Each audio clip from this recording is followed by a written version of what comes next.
1 கொரிந்தியர் 10:17 அந்த ஒரே அப்பத்தில் நாம் எல்லாரும் பங்கு பெறுகிறபடியால் அநேகரான நாம் ஒரே அப்பமும் ஒரே சரீரமுமாய் இருக்கிறோம். ஒரே அப்பத்தில் நாம் எல்லாரும் பங்கு பெறுகிறபடியால் அநேகரான நாம் ஒரே அப்பமும் ஒரே சரீரமுமாய் இருக்கிறோம். கர்த்தருடைய பந்தியில் அப்பத்தை பிட்டு அதில் நம்ம பங்கு பெறும்போது என்ன நடக்கிறதுனா, நாம் ஒரே அப்பமாய் ஒரே சரீரமாய் இருக்கிறோம். அநேகரான நாம், இதுக்கு எந்த பாகுபாடும் கிடையாது. சபையோ ஸ்தாபனமோ மொழியோ நாடோ இனமோ நிறமோ எந்த பாகுபாடும் கிடையாது. கிறிஸ்துவுக்குள் யூதன் என்றும் இல்லை, கிரேக்கன் என்றும் இல்லை, அடிமை என்றும் இல்லை, சுயாதீனம் என்றும் இல்லை, ஆண் என்றும் இல்லை, பெண் என்றும் இல்லை. ஆங்கிலிக்கனாக இருக்கலாம், பெந்தகோசையாக இருக்கலாம், இவாஞ்சலிக்கலாக இருக்கலாம், லுத்தரனாக இருக்கலாம், பேப்டிஸ்டாக இருக்கலாம், மெத்தடிஸ்டாக இருக்கலாம். அதனால் எவ்வளவு பாகுபாடுகள் வித்தியாசங்கள் இருந்தாலும் விசுவாசியாக இருக்கலாம், ஊழியக்காரனாக இருக்கலாம். ஒரே அப்பம், ஒரே சரீரம்னு சொல்கிறாரு, ஒரே அப்பம்னு சொல்கிறார். நான் யோசித்து பார்த்தேன், ஒரே சரீரம் அது ரோமர் 12 சொல்லப்பட்டிருக்கு, 1 கொரிந்தியர் 12 சொல்லப்பட்டிருக்கு, எபேசியரில் சொல்லப்பட்டிருக்கு. நாம் ஒரே சரீரம்னு, வெவ்வேறு அங்கங்கள். ஒருத்தர் கண்ணாக இருக்கிறோம், ஒருத்தர் காதாக இருக்கிறோம், ஒருத்தர் மூக்காக இருக்கிறோம், ஒருத்தர் கையாக இருக்கிறோம், ஒருத்தர் காலாக இருக்கிறோம், வெவ்வேறு, ஒருத்தர் நாசியாக இருக்கிறோம், வெவ்வேறு அங்கங்கள். ஆனால் ஒரே சரீரம். கிறிஸ்து தலையாக இருக்கிறார். ஒருத்தர் இருதயமாக இருக்காங்க, ஒருத்தர் ஈரலாக இருக்கிறாங்க, ஒருத்தர் குடலாக இருக்கிறாங்க, ஒருத்தர் எலும்பாக இருக்கிறாங்க, ஒருத்தர் நரம்பாக இருக்கிறாங்க, ஒவ்வொருத்தரும் ஒவ்வொரு அங்கமாக இருக்கிறாங்க. ஒவ்வொரு பங்கு அவர்களுக்கு உண்டு, ஒவ்வொரு பொறுப்பு உண்டு. ஆனால் அவர்கள் நம்ம எல்லாம் சேர்ந்து இந்த உலகத்தில் ஒரு 120-150 கோடி ரட்சிக்கப்பட்டவர்கள் இருக்கலாம் என்று நான் கருதுகிறேன். என்னுடைய பலவிதமான தகவல்களின் அடிப்படையில் 150 கோடி குறைஞ்சபட்சம், நான் சொல்கிறது குறைஞ்சபட்சம் 150 கோடி ரட்சிக்கப்பட்டவர்கள் இந்த உலகத்தில் இருக்கலாம் என்று நான் கருதுகிறேன். அப்போ 150 கோடி பேரும் ஒரே சரீரம், அது நம்மளால் புரிஞ்சுக்க முடியுது. ஆனால் ஒரே அப்பம்னு போட்டிருக்கேன், ஒரே அப்பம். நம்ம 150 கோடி பேரும் ஒரே அப்பம்.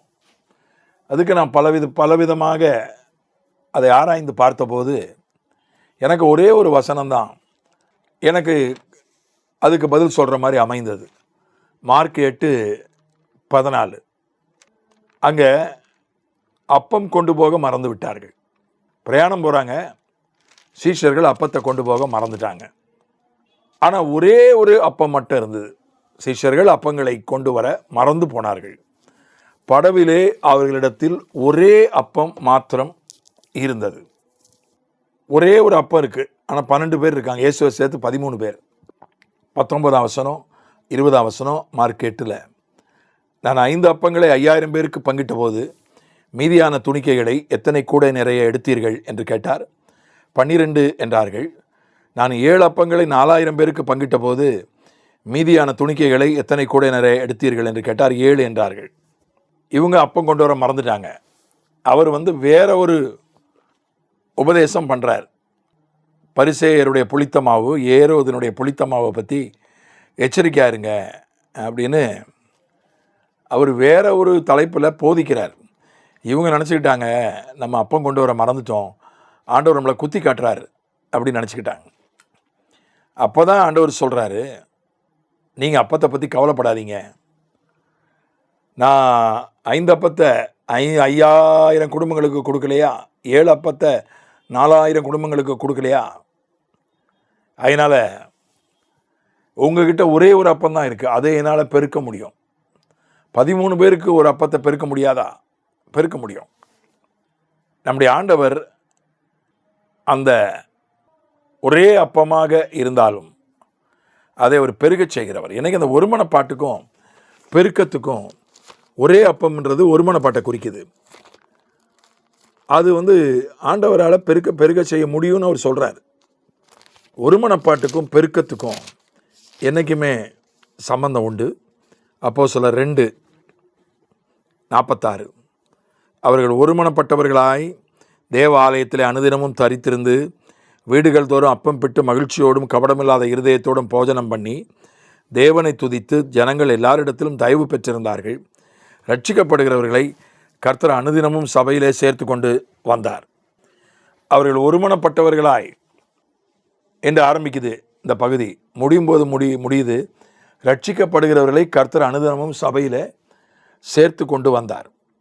அப்போ ஒருமனப்பாடு இருந்தால் சாமணங்கள் வித்தியாசப்படுறதுல தப்பில்லை, ஆராதனை முறைகள் வித்தியாசப்படுறதுல தப்பில்லை, சின்ன சின்ன உபதேசங்கள் வித்தியாசப்படுறதுல தப்பில்லை, நிர்வாக முறைகள் வித்தியாசப்படுறதுல தப்பில்லை.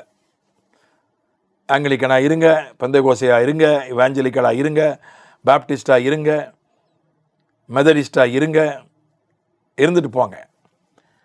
ஆனால் ஒரு ஒருமனப்பாடு இருக்குமானால் ஆண்டவர் நம்மை பெருகச் செய்கிறார்.